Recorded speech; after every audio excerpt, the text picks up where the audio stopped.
There is this perception that social impact is not profitable. Social impact is charity, they're not sustainable, don't do it.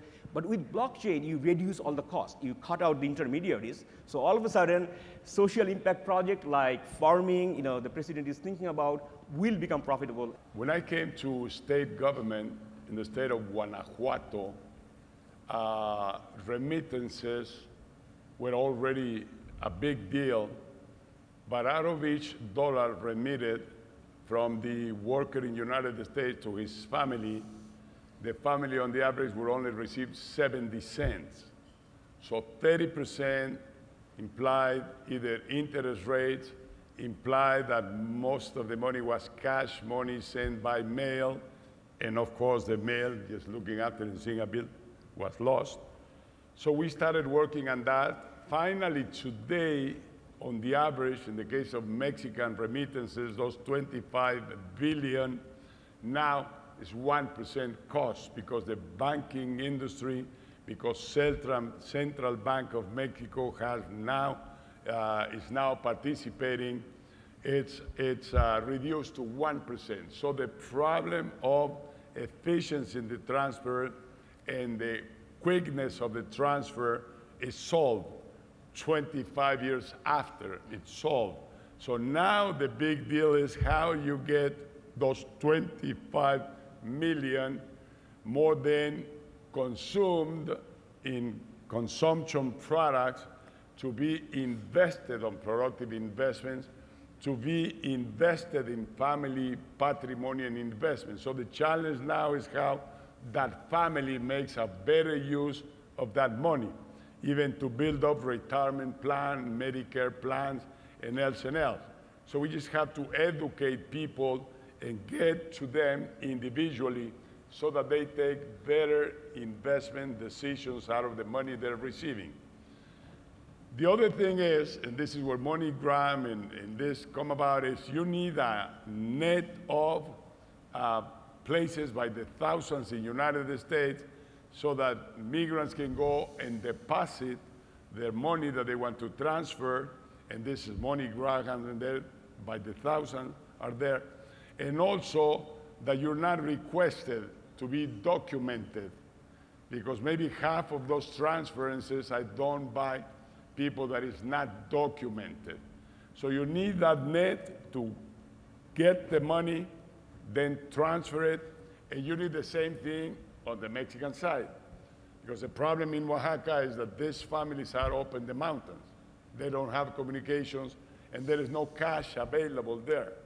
So finally, the Bimbos, the Coca-Colas, the Oxxos, this extremely successful chain of small retail stores, now over 30,000 of them in Mexico, Oxxos, so they're everywhere, same as the distribution truck of Coca-Cola, distribution truck of Bimbo, reach all these faraway places, and they are raising cash there. So instead of bringing the cash back to the bottling plant or back to the city, they can just exchange it right there. So that even they're being assaulted, they're not going to be assaulted anymore if the money that they raised, they pay there to the transferences. So that is being built. Today in Central Fox, we're a think tank, and we are developing together with MasterCard a debit card to raise the money in the United States, wherever it is generated, and to have this MasterCard equivalent in the family in Mexico. So there's a MasterCard in the United States for the worker or the migrant, and a MasterCard with the family. And the transfer is going to be done automatically, online, immediate delivery, but the thing is you still have to cash. So what MasterCard has to do is to get those cards to the mom and pop store, to this Oxxo network, to this all other places that they have the cash. So, ending up, the challenge today is educate the people that are receiving the money to make the best use of their money, to allocate the money in the most productive way. And that's the big challenge today in the case of Mexico's transferences from migrants. Thank you, Mr. President. Jeff, you are in education.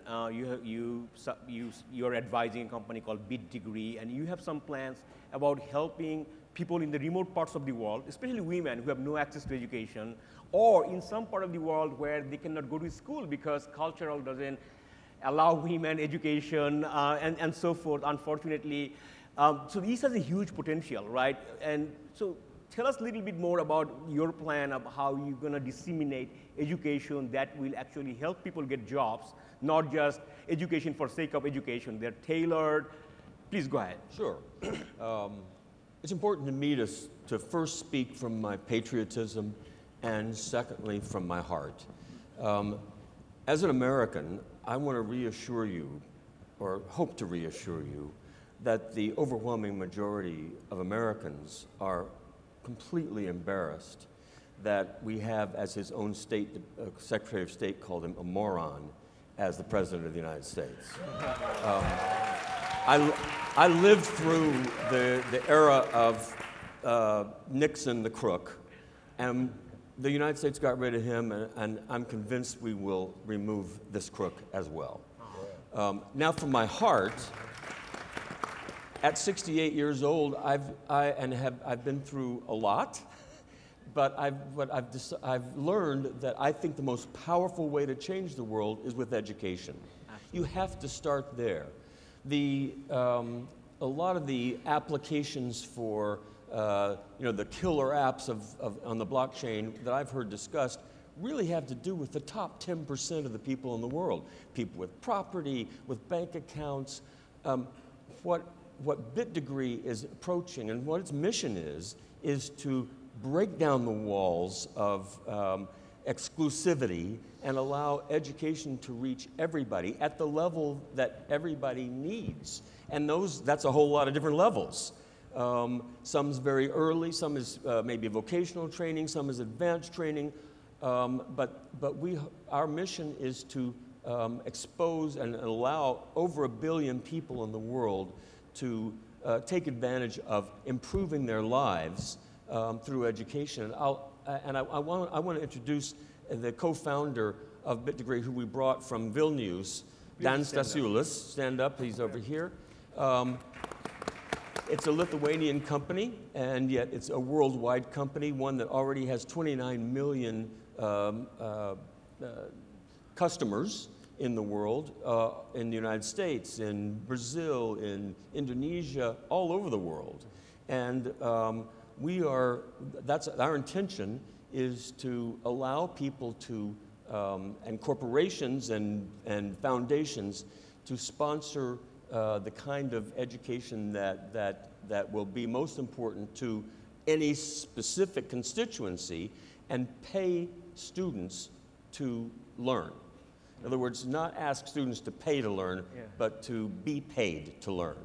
And I think that's one of the things that is uniquely possible on the blockchain and using cryptocurrency. Smart contracts. When a student enters a course, a smart contract is initiated. When he completes a course, the smart contract pays him for having completed it. And it'll be sponsored by those corporations and foundations to whom it's important that education reaches the masses. I think it's something that we will, you'll see in the next, we need some runway, as Miko has said, and yet I think over the next few years, we expect to have billions of people online learning. So that's where we're heading. Thank you. That's amazing. A lot of good social impact work. And Harvey, you are doing something really amazing, right? In Africa, you did a TED Talk about your cold chain. So why not tell our audience the life you're saving, especially children vaccination, and how blockchain can even take it to the next level? Right. Thank you, Mira. So in order to go to school, you got to be healthy. In order to run a mom and pop store, mom and pop have to be in the store, not home taking care of Junior, who's sick. So we have prefix and suffix. You all know about blockchain, and you know about supply chain. How many of you know about the cold chain? Cold chain. So the cold chain means you've got to keep vaccines between 2 and 8 degrees. If that cold chain breaks down and the vaccine either heats up and denatures or freezes and thaws, that denatures them too. So you have to maintain a cold chain from the minute it leaves the manufacturer, which could be in New Jersey somewhere, all the way to Junior, who could be living in a very remote region in Mexico or a remote region in Ghana. That cold chain, every transaction along that cold chain has to be validated, and when Junior gets the vaccine, that vaccine has to be absolutely kept in that temperature range. The problem is that the energy chain breaks down. So we have blockchain, supply chain, energy chain, and cold chain. The energy chain breaks down, so where are you going to plug the refrigerator into in the very remote parts of the world? There's no electricity, right? But that's wrong. There's an enormous amount of electricity in the developing world, and it's in the private sector. What private sector? The cell towers. How many people here have traveled around the world who are here? How many people have had cell phone access when they traveled around the world? You have. When you look at the distribution of cell towers around the world, it's basically almost 100% covered. And so that private sector has every incentive to keep the energy on. Sometimes they're on the grid. Most often they're on their own energy supply, diesel, sometimes renewable energy, solar, wind, but they keep the energy on. So we solve this, when an academic solves a cold chain problem, what do? We don't really solve it, we write a paper. So we wrote a paper and put it in the New Scientist saying all you need to do is take vaccine refrigerators, plug them into the cell tower, and then distribute the vaccines using the energy at the cell tower to keep them cold and the connectivity at the cell tower to send out messages to the healthcare worker, and you've solved the cold chain problem. So we wrote that as an abstract solution. Within a few years, we now have over 300 sites in Zimbabwe, of all countries. Wow. 500,000 kids have gotten vaccines through our system. We just signed an MOU with the government of Myanmar, and we're interested in now going and expanding all throughout Myanmar. I'm off to Ghana to finish the MOU with Ghana, where they want us to be in Upper West, Upper East, and in the Volta Lake District. So we go where we're needed. Where are we needed? The Ministry of Health, the public sector tells us we need to be this coverage. We go to the private sector and say, do you have a cell tower? We have never found an area of the world where there's not a cell tower within 2 kilometers. And so we've basically solved that problem. But what haven't we solved? We oftentimes don't know what's in the refrigerator. So where does the blockchain solution come in? The blockchain solution comes in validating and tracking and tracing every step along the way. The counterfeit medicine community is about $1 trillion business. How do you prevent counterfeit medicines from entering a chain? Well, that's blockchain technology first and foremost. If you can't validate the block before you, you can't enter the chain. So we can keep out counterfeit medicines from the blockchain. We need a unique identifier at the end. We need to have an identifier for a kid like you're doing in Bangladesh. We need to have unique identifiers on the agent. So there's now this Drug Supply Chain Security Act where eventually we'll have a unique identifier on every single agent. We just match them up, we put it on a blockchain, and David will talk about how hard that's a simple thing to say, but to do it in a low resource environment like Zimbabwe or Myanmar, that's a great challenge. But that's the challenge we have to face together. How do we make public-private partnerships to do these very important, socially impactful projects that I think blockchain clearly has a role to play? Thank you, Harvey. Toni, you are thinking about using blockchain to give identity to the refugees, especially the Rohingyas. And those who don't know who Rohingyas are, these are millions of people who are refugees between the border of Bangladesh and Myanmar, and they are rejected by both countries, let's just say. And so they are stateless. And so you're thinking about issuing them identities so they can get relief, they can get aids, education, even college degree. I mean, this could be transformative. Why don't you go and tell us some of the projects that you are involved with, including Rohingyas, Jordanian refugees, and so forth. Yeah, if you could, please. Yeah, so much of the work that I do is about humanizing the perspective that we have about the interdependency of humans and systems. Because so often, when we think about a system, so many systems are building systems for other systems. But that value chain is wrong. Because at the end of the day, none of these systems exist without us, human life and human beings, and the ultimate capacity for human potential. Now, I don't know how many people in this room have ever been to a refugee camp, but it is literally where human potential goes to die. Yep. We cannot live in a world where we sacrifice our accountability to each other at such an extreme.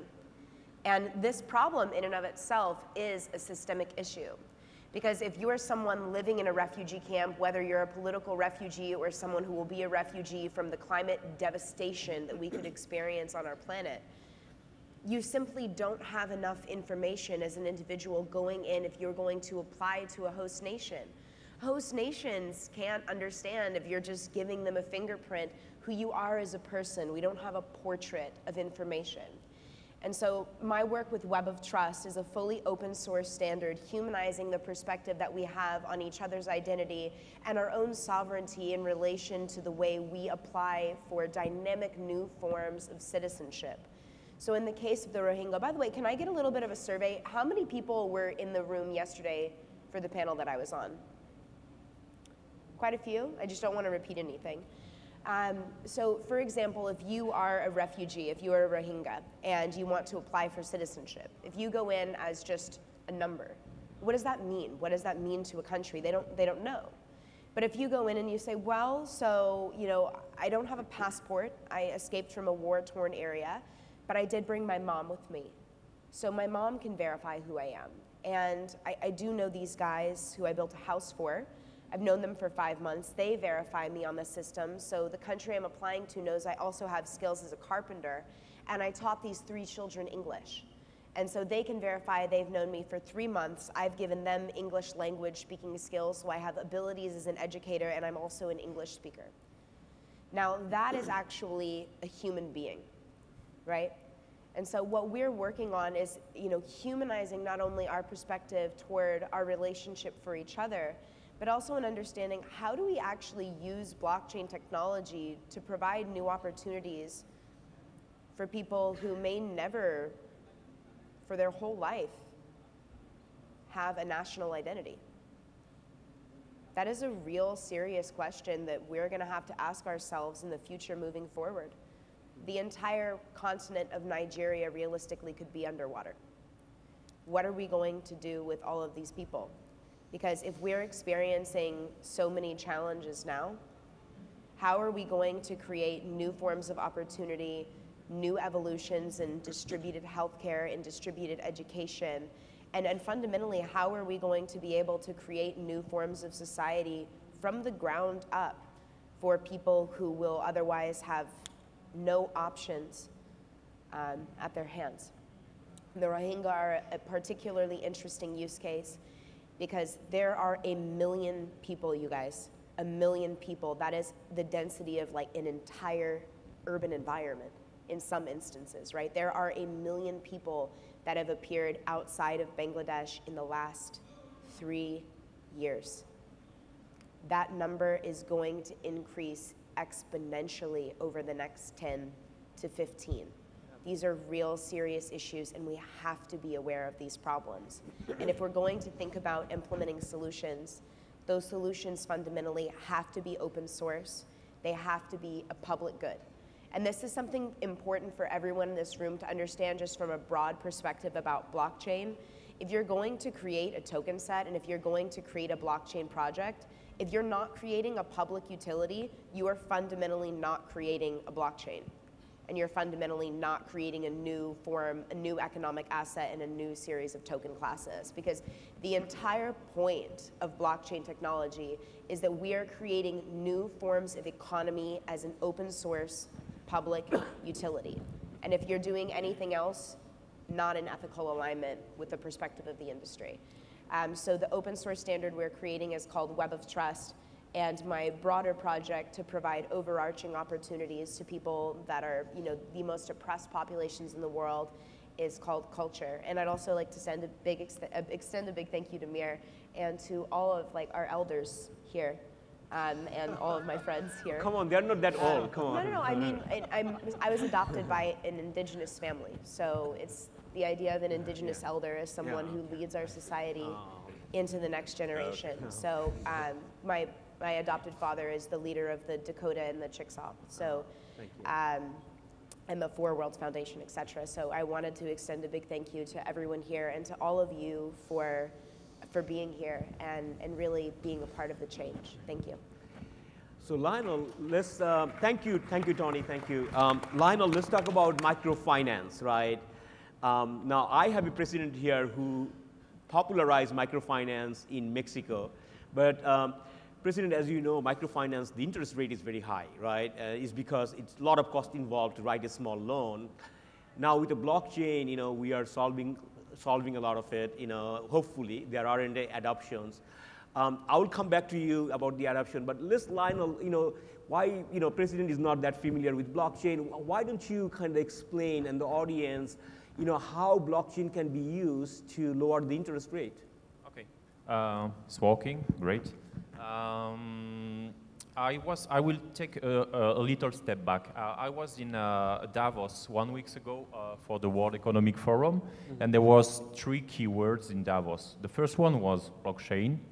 The second one was digital identity, and the third word, word was environment and climate change. And the big challenge for me, as I finance a lot of crypto events during the World Economic Forum, and the big challenge was to put around the table regulators, politicians, blockchain savvy geek, all this kind of person. It was a real lack of this kind of event during this session, so it was a big challenge for me, but it was pretty interesting to organize this kind of big discussion. And what surprised me a lot, there is a lot of, I'm not a geek, I'm not a blockchain savvy as well. I come from the financial industry.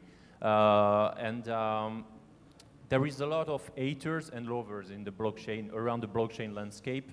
But what's blockchain allow me to understand, this is the first example where we can see how it's easy to create a peer-to-peer economy. This is the baseline. And this peer-to-peer economy can have a real impact on, let's say, 3 main sectors: the agriculture sectors, the health sectors, and the financial inclusion sectors. And when I say health sectors, I include, let's say, climate change, who can have an impact on health for person in Africa or this kind of. So how does the blockchain reduce microfinance? I will. So a quick example. How can we solve, let's say, lung problem or diarrhea problem in Africa? We find an answer, and the blockchain gives us the answer. We tokenize the carbon credit interests in collaboration with the UNDP in Africa, especially in Rwanda. And so we create a ERC20 token to digitalize the financial flow of the carbon credit interest. So it was a big challenge. It takes 2 years, so it was not the classic ICO timeframe, but it's already live. So we provide a high cooking stove to people in a family in Rwanda, or water filter. These tools create carbon prints, and we resell this carbon print to big institution, organization, or a big corporation to offset their carbon performance. So it was a real use case. It takes a long time because we put around the table, as I told you, a lot of person. But this is an already live and official use case to solve social problem with the tokenization logic. So it was pretty interesting. Thank you. Yeah. Thank you. So this is microcredit through tokenization. Okay. So instead of they are borrowing cash, they get digital token in their phone, and instead of a human underwriting, oh, he has a good credit, bad credit, a software does all the work, an algorithm, right? Yeah. So you lower the human cost. Also, the payment is also automatic, right? It gets from the wallet to directly to the loan provider, peer-to-peer lending. And as a result, it reduces costs significantly. So it brings back to my question, President, you champion microfinancing, and in the world, like I'm from Bangladesh, microfinancing is huge. You are a dear friend to Muhammad Yunus, the Nobel Prize winner. Now, how did it work? I mean, obviously it benefited a lot of people in Mexico. Do you see room for improvement on the interest rate? What has your experience been with microfinancing? Has it been as successful as you hoped? Well, I think first step 25 years ago was making people bankable. Only 25% of Mexicans were bankable or crossed the door of a bank. Only 25%, the other 75% moved on cash. And this brought problems, fiscal problems. It brought in high interest, brought in blackmailing with loans and so on and on. So that was the first step, to make people bankable. Today, the system, the problem of the system of the micro lending that those who developed it have found out is that if you don't make it sustainable, at the very end it doesn't work and takes you to high interest rates, and you're wasting money at the very end. So it has to be a combination of technology, control, software, so that you make the transferences by themselves much less costly. Because having a guy going out to visit all these 20 people groups like the Grameen banks promoted, 12 to 20 people, you need a guy to go there on a bicycle or a motorcycle or a car, and begins to get very expensive. So small loans, micro loans become very expensive. And that's why the high interest rate. It has not been yet solved. In Mexico, it's moving from the original micro lending concept into a blend with banking, real technology, supported banking, but you lose part of the social great things that it had, because you're becoming more of a bank than a bank. Muhammad Yunus changed his mind. Now he moved from micro lending to social responsibility, social investment. And he's convincing large corporations like Nestle in Bangladesh, where Nestle accepted to put a second facility, a second manufacturing place to produce products for the poor, keeping and generating the profits and the income on the regular Nestle corporation. So a lot of new ideas have to come, and again, I think here there is something being discovered, something being born with this great concept that I'm sure is going to impact many of the things that are being doing massively, especially on social responsibility and with the poor. Sure. Thank you, President. So this brings back to David Crosbie. David, you are looking into how we can use blockchain in the developing countries like Mexico and Bangladesh, right? Mexico is way richer than Bangladesh, we shouldn't say in the same breath. But those countries don't have a lot of bandwidth. They don't have a high-speed internet. How do you use blockchain, which takes a lot of processing power, takes a lot of data? Is it practical? I mean, and what is the solution? We know currently we don't have the solution, but you are working on it, so why don't you tell us a little bit? Yeah. So first of all, what societies are built around trust. And traditionally, that trust comes from either a government institution or from some form of church. And in those pyramids, in that power structure, you're able to do business, you're able to trust people who are not your immediate family. What distributed ledger allows is you to trust people without those trust structures in place. And that's why, for example, Zimbabwe is a much better use of payment by cryptocurrencies than, say, Singapore, because it's in competition with a trust structure that's very weak.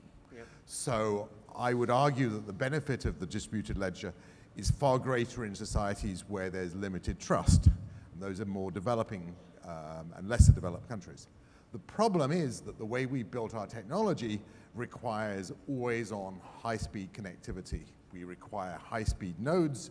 We have a distributed database, which in the case of Ethereum is 150 gigabytes, very, very large. That is not practical to access if you're in a rural hospital in Kenya. So how do you adapt the technology in such a way that it'll continue to provide the same benefits, but in a low bandwidth environment where you don't always have connectivity, where your primary computing platform is a smartphone and a fairly old, low power smartphone at that, where you don't have continuous power and you have limited storage. And that's what we're working on. We're working on enabling this technology to work in the example that my colleague Harvey has talked about. In a rural hospital in Kenya, when that box arrives and you take the vaccines out, when you take the medicines out, and you look at them, you can actually look at a definitive database and say, yes, I trust that vaccine, I am going to inject it into that small child. David, when do you expect this technology to be ready for developing world like Bangladesh, Mexico, where we can approach the president and say, hey, now we have the technology, why not adopt it, reduce the interest rate, help people? Unless we have the technology, we cannot do this. So what is your timeline like? When do you think we would have a technology that is a low bandwidth, doesn't take a lot of data, and can be used on a $10 phone? So you start with what you have and you make it work, and then you do incremental change. And as each incremental change goes on, you can address a greater and greater share of the population. Sure. So you're looking at a project that's going to take a number of years until you get to every part of the world. But you can start off in communities which have better bandwidth. They might have 3G coverage, and you move to areas which only have 2G coverage. Sure. So you're looking 6 to 9 months for the first rollouts. Wow, that's very quick. And if that happens, then President is a champion of microfinance, and we have an opportunity to work with the President.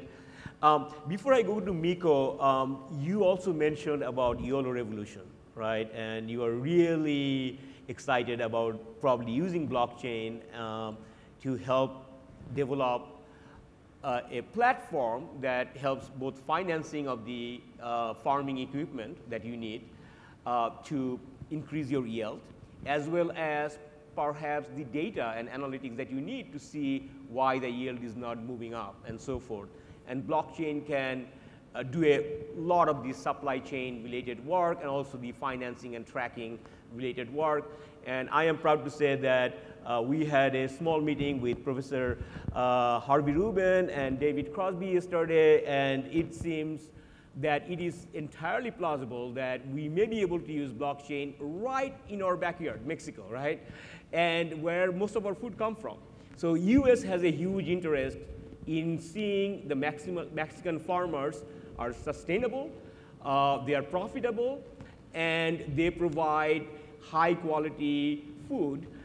It's a win-win for both sides, right? So, Mr. President, this is a crowd where you have all the talent, crypto talent, and so forth. And I thought, if you talk about it, maybe people would be inspired and they will come and see you and say, President, I have an idea.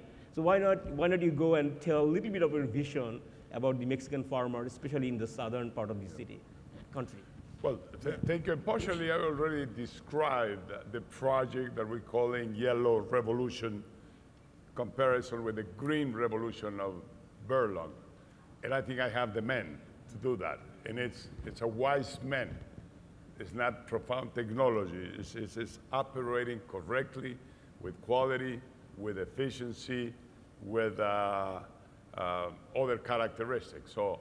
So that's one project. It has to do with 3.5 million farmers in Mexico, because with the agrarian revolution, in Latin America's countries, we fraction the land too far more than needed.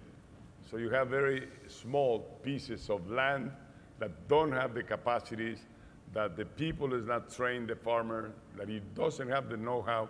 So if under a controlled system we can bring those ingredients to that farmer, the miracle will happen. So that's one way to go, and it's 3.5 million, mostly indigenous, mostly the poor in Mexico.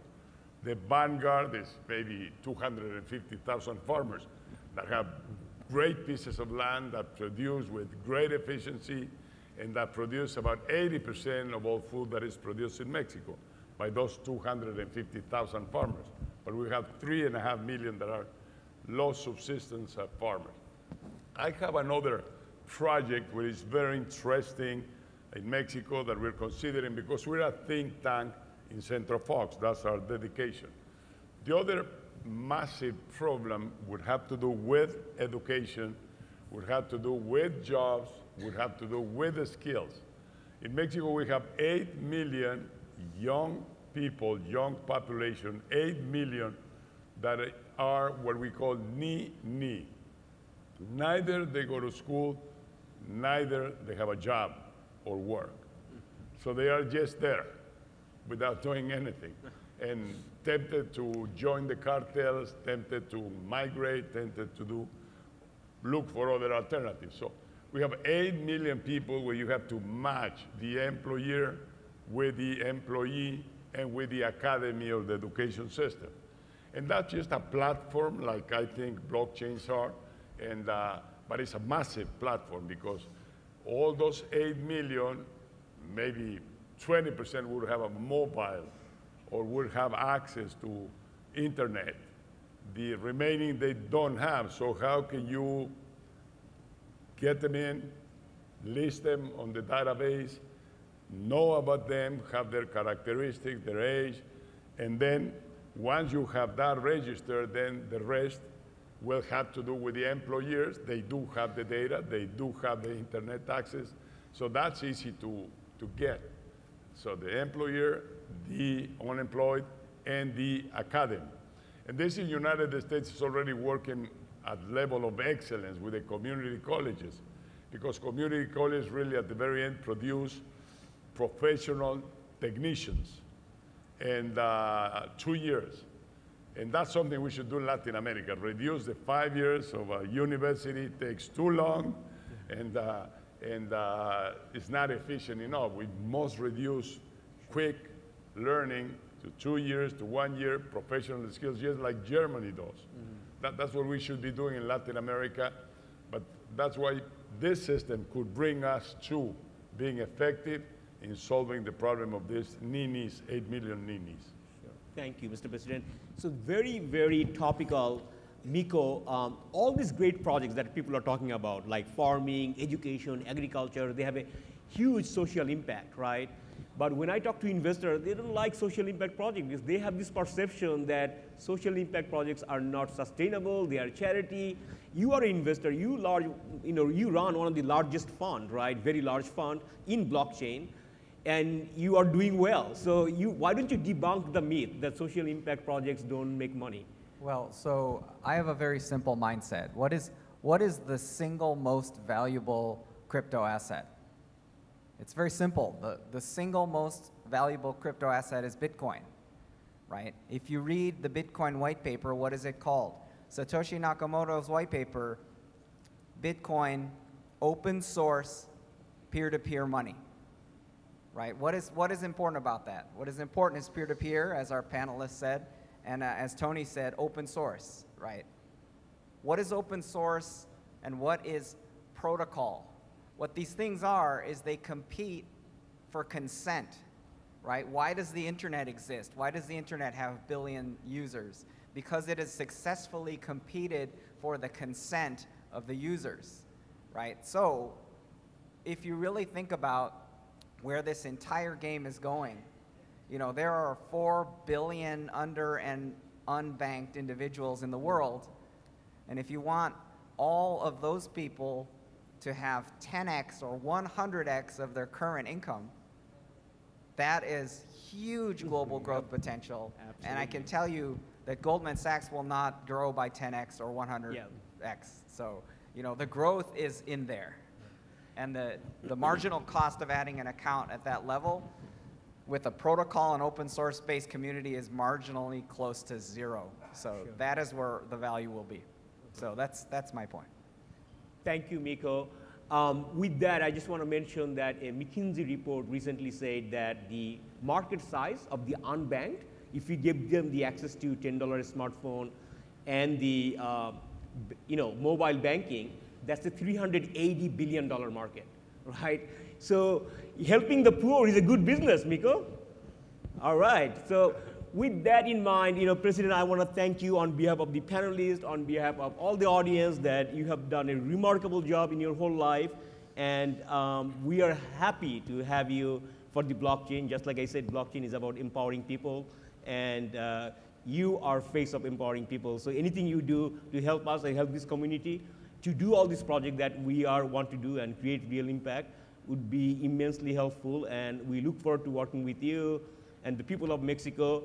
And this would be a win-win for everybody. And I am really excited,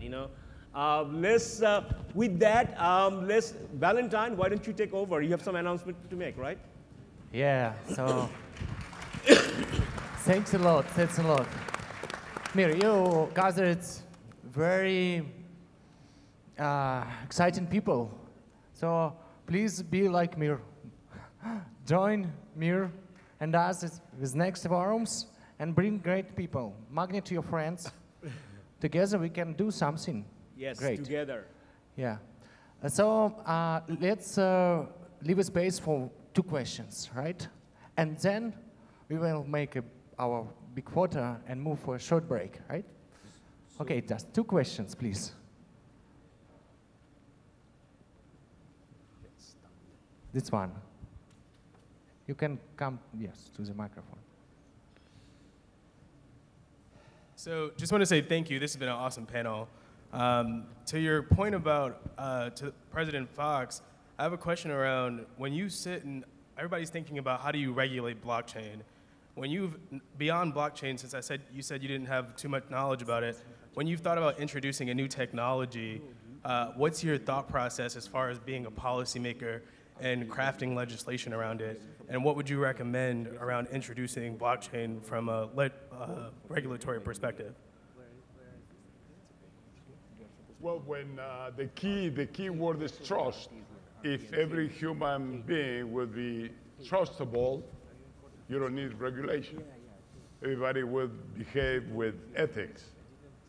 But that is not the real world. So regulations are important. Now, here there seems to be a breakthrough to avoid as much as possible regulations so that innovation moves freely. And this peer-to-peer could be the answer, because those 2 peers will trust each other. Who knows?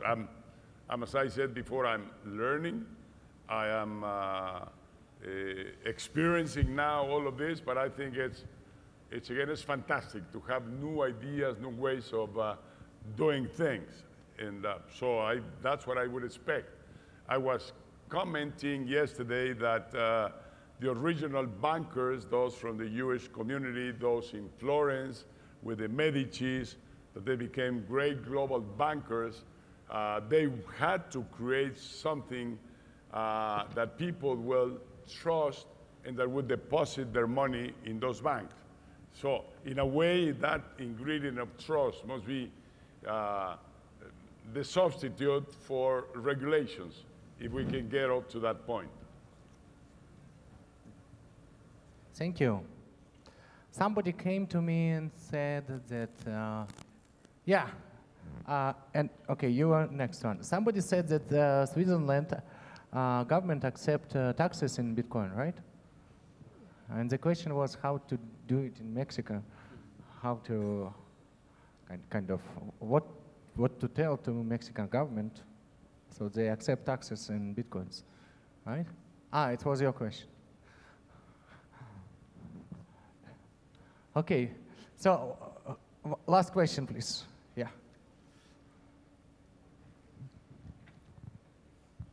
Hi, I just had a question for Señor Presidente.